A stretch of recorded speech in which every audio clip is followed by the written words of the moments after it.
The Greedy Neighbour and the Great Cooking Pot. This is a story from Greece. Long ago, in a little village on the island of Rhodes, a little town whose name has been lost through time, a shopkeeper called Christos was huffing and puffing and pacing up and down. His mother-in-law was about to visit, and she was the most demanding, officious, self-important mother-in-law in all of the world. Of the multitude of worries facing Christos, the most pressing was that he did not own a cooking pot sufficiently large enough to cook a feast for his wretched mother-in-law. After an hour of huffing and puffing and pacing, he remembered that he once had seen his neighbour washing an extremely large cooking pot outside his house. Putting on his coat, Christos ran over to his neighbour's dwelling and knocked gently on the door. A moment passed.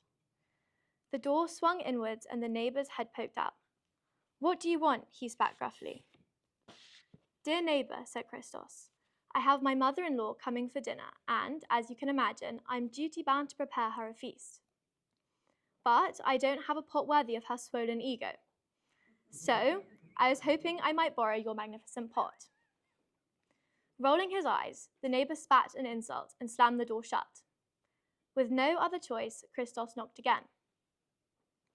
After a great deal of flattery and bowing and scraping, the neighbour agreed to loan the enormous cooking pot so long as Christos hammered out all the dents and returned it as new. The pot was used to serve up a great feast to the mother-in-law, who was not dissatisfied, high praise in itself. Once she had left, Christos spent the entire afternoon hammering out the dents in the pot and returning it to pristine condition. Taking possession of the pot the following evening, the neighbour was pleased with the deal. He was about to close the door to his house when Christos held up a finger. "Dear neighbour," he remarked in a curious tone, "I have to tell you something very strange. Last night, once your great pot had been washed, it gave birth to another pot, a pretty little one.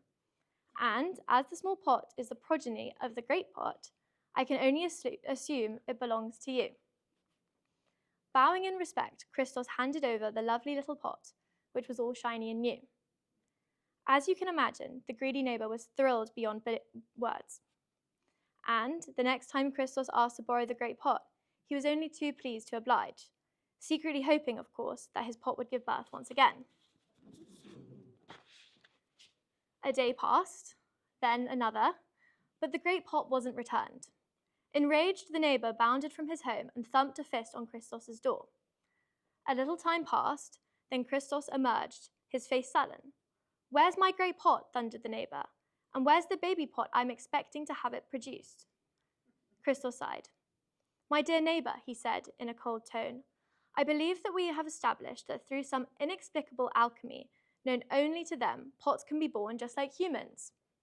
The greedy neighbour nodded enthusiastically. Yes, that's right, we have," he cackled.